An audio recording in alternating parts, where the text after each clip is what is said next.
Hello everybody. कैसे हैं आप सभी। आशा है आप सभी बहुत अच्छे होंगे।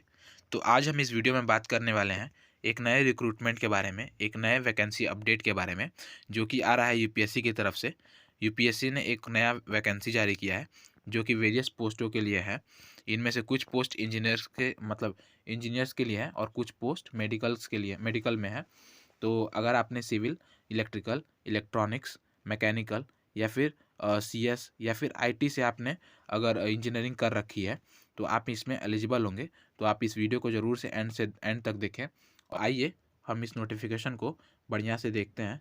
और ये नोटिफिकेशन काफ़ी बड़ा है, इसलिए मैंने इंजीनियरिंग से रिलेटेड जितने भी नोटिफिकेशंस हैं इसमें उनको मैंने अपने नोटबुक में बढ़िया से नोट कर लिया है। और जो भी इसमें एसेंशियल चीज़ें हैं जो आपको जाननी चाहिए, तो ये है पहला पोस्ट।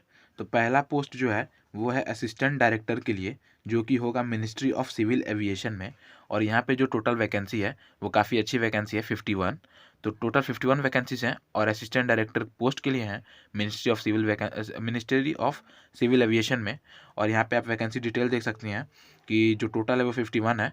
और इनमें जो एससी के लिए है वो 8 पोस्ट है, एसटी के लिए 1, ओबीसी के लिए 13, यूआर के लिए 21 और ईडब्ल्यूएस वालों के लिए 8 पोस्ट अवेलेबल हैं।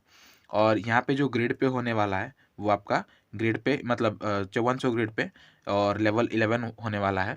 और इसके लिए जो आपको क्वालिफिकेशन चाहिए वो चाहिए डिग्री सिविल में, अगर आपके पास बीटेक या बीई है, सिविल इंजीनियरिंग में, मैकेनिकल इंजीनियरिंग में, कंप्यूटर साइंस में, इंफॉर्मेशन टेक्नोलॉजी में यानी आईटी में, एरोनॉटिकल इंजीनियरिंग में, इलेक्ट्रिकल में या इलेक्ट्रॉनिक्स में, इन सभी में अगर आपके पास डिग्री है और साथ ही साथ में आपके पास 3 साल का एक्सपीरियंस है, अगर आपके पास 3 साल का एक्सपीरियंस है डिग्री के साथ, तो आप यहाँ पे एलिजिबल होंगे। यही इसका एसेंशियल क्वालिफिकेशन है। या फिर इसी जगह पे आपने मास्टर्स डिग्री कर रखी है साइंस में, मतलब इलेक्ट्रॉनिक्स और फिजिक्स सब्जेक्ट से, इलेक्ट्रॉनिक्स या फिजिक्स सब्जेक्ट से, और इसके साथ साथ आपके पास 2 साल का एक्सपीरियंस है, तो आप यहाँ पे एलिजिबल होंगे। या फिर अगर आपने बीएससी कर रखा है इलेक्ट्रॉनिक्स और फिजिक्स से और आपके पास 5 साल का एक्सपीरियंस है रिलेवेंट वर्क में, तो आप यहाँ पे एलिजिबल होंगे। तो ये था पहला वैकेंसी जो कि असिस्टेंट डायरेक्टर के लिए था। अगर आप एलिजिबल हैं तो यहाँ पे आप मतलब अप्लाई ज़रूर से करिएगा। उसके बाद सेकंड जो पोस्ट है वो है साइंटिस्ट बी का और ये है मिनिस्ट्री ऑफ कंज्यूमर अफेयर में। और यहाँ पे जो टोटल वैकेंसी है वो सिर्फ एक है और वो भी ईडब्ल्यूएस में। और यहाँ पे जो आपका पे लेवल होने वाला है वो पे लेवल 10 का होने वाला है, जो कि ऑब्वियस ही बात है, साइंटिस्ट का उतना ही होता है। उसके बाद एसेंशियल क्वालिफिकेशन जो होने वाला है वो होगा मास्टर्स डिग्री इन फिजिक्स या केमिस्ट्री विथ 1 ईयर एक्सपीरियंस। मतलब आपके पास मास्टर्स डिग्री होनी चाहिए फिजिक्स या केमिस्ट्री में और उसके साथ साथ 1 साल का एक्सपीरियंस होना चाहिए। उसके बाद मतलब इसके अलावा आपके पास अगर बैचलर डिग्री है या फिर बीटेक है, मतलब बीई या बीटेक है सिविल इंजीनियरिंग से, केमिकल इंजीनियरिंग से या फिर केमिकल टेक्नोलॉजी से, और इसके साथ साथ आपके पास 2 साल का एक्सपीरियंस है, तो आप यहाँ पे एलिजिबल होंगे, तो आप अप्लाई कर सकेंगे। और जो तीसरी पोस्ट है वो भी साइंटिस्ट बी की है और ये जो है central water and power research station के लिए है, मतलब इस डिपार्टमेंट में होगी। और यहाँ पे जो आपकी टोटल वैकेंसी है वो 2 है। और यहाँ अगर आप डिटेल देखेंगे तो एससी के लिए 1 है और मतलब ओबीसी के लिए 1 है, मतलब एक एक। और यहाँ पे भी पे लेवल जो होगा वो आपका 10 होगा। और यहाँ पे जो मतलब एजुकेशनल क्वालिफिकेशन चाहिए वो होगा masters degree in environmental science, और इसके साथ साथ आपके पास 3 साल का एक्सपीरियंस चाहिए। यानी कि इन सभी पोस्टों के लिए आपके पास एक्सपीरियंस का होना बहुत ज़रूरी है। तो अगर आप कहीं वर्क कर रहे हैं और आपके पास एक्सपीरियंस है तो यहाँ पे आप ज़रूर से अप्लाई करिएगा। और यहाँ पे जो मोड ऑफ सिलेक्शन है, जैसा कि आपको पता है, अगर इन सब मतलब क्योंकि ये वेरियस पोस्ट मतलब हैं, बहुत सारे पोस्ट हैं, तो यहाँ पे मोड ऑफ सिलेक्शन जो है यूपीएससी द्वारा जो बताया गया है वो अभी ऐसा कुछ हार्ड एंड फास्ट नहीं बताया गया है।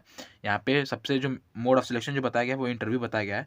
और उससे पहले एक और बात बताई गई है कि यहाँ पे अगर जो एप्लीकेंट्स के नंबर होंगे अगर वो ज़्यादा होंगे तो ये मतलब इंटरव्यू से पहले एक क्या कहते हैं एक ट्रेनिंग स्टेज रखेंगे, ट्रेनिंग स्टेज, यानी एक मतलब आपको एक छोटा सा टेस्ट लिया जाएगा, एग्ज़ाम होगा, और जब आप उसको क्वालिफाई करेंगे उसका मतलब कट ऑफ होगा, निकलेगा और उसको आप क्वालिफाई करेंगे तो आपको इंटरव्यू के लिए बुलाया जाएगा।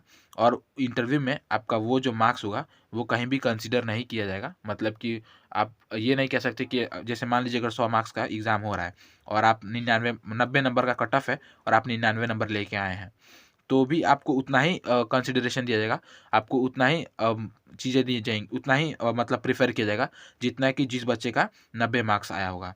तो यहाँ पे ये नंबर आपका मैटर नहीं करेगा, आपका रैंक मैटर नहीं करेगा। यहाँ पे आपका इंटरव्यू कैसा हुआ है और इंटरव्यूअर के डिसीजन पे पूरा डिपेंड करेगा। तो ये इसका जो मेन मोड ऑफ सिलेक्शन होगा वो इंटरव्यू होगा। और इसके साथ-साथ जो अगर हम एप्लीकेशन फ़ी की बात करें, तो एप्लीकेशन फ़ी सिर्फ़ और सिर्फ़ ₹25 रखे गए हैं और ये भी नहीं लगेंगे जिनका जो फीमेल्स हैं और जो पीडब्ल्यूबीडी हैं। तो पीडब्ल्यूबीडी और फीमेल्स को छोड़ के सिर्फ़ ₹25 लग रहा है आपका एप्लीकेशन फ़ी। तो ये 3 ही पोस्ट हैं जो यहाँ पे इंजीनियर्स के मतलब काम की पोस्ट हैं और इसके अलावा सभी मेडिकल के पोस्ट हैं। और अगर आप जो है मतलब आपके पास ये सभी एसेंशियल क्वालिफ़िकेशन अगर हैं, तो आप यहाँ पे अप्लाई कर सकते हैं। और और और इस मतलब इस नोटिफ़िकेशन का जितना भी डिटेल है, आप खुद पढ़ सकते हैं। मैं अपने टेलीग्राम चैनल जो कि है स्टडी सिविल विथ सिविल, आप ये सर्च कर सकते हैं या फिर इस डिस्क्रिप्शन में इसका मैं लिंक दे दूँगा। आप वहाँ से जुड़ सकते हैं और मतलब आप नोटिफ़िकेशन को अच्छे से रीड कर सकते हैं, देख सकते हैं कि और भी जो भी एसेंशियल क्वालिफ़िकेशन है या फिर और भी जो चीज़ें हैं, वो आप पढ़ सकते हैं, देख सकते हैं बढ़िया से। तो ये था इस वीडियो में। और इस तरह के अपडेट्स को पाने के लिए और इंजीनियरिंग एग्ज़ाम के अगर आप प्रिपरेशन कर रहे हैं, तो आप हमारे चैनल से जुड़ सकते हैं। यहाँ पे इंजीनियरिंग एग्ज़ाम से रिलेटेड सभी गाइडेंस को प्रोवाइड किया जाता है। तो ये था इस वीडियो में। और अगर आपको मतलब वीडियो पसंद आया हो, तो आप वीडियो को ज़रूर से लाइक करें और चैनल को ज़रूर से सब्सक्राइब करें। तो ये था। Thank you.